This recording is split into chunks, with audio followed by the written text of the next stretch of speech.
a whole new grand jury, Jack Smith, a new indictment against Donald Trump for trying to overthrow the 2020 election.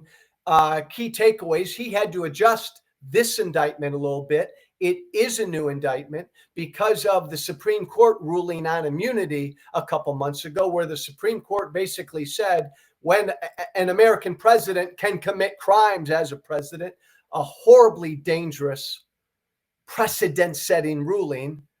Jack Smith pulled forward, issued another indictment against Trump, a new indictment.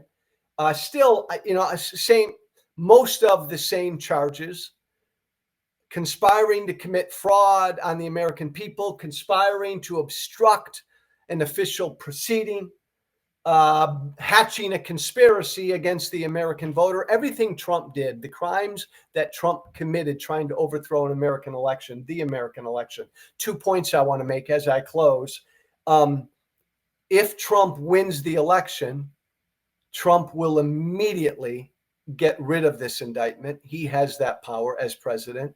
If Trump loses this election, he will be put on trial, finally, for trying to overthrow an American election.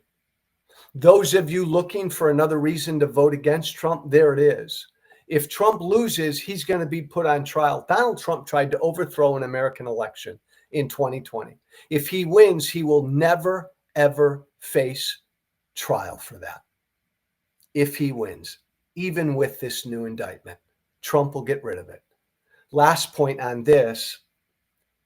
This was a whole new grand jury.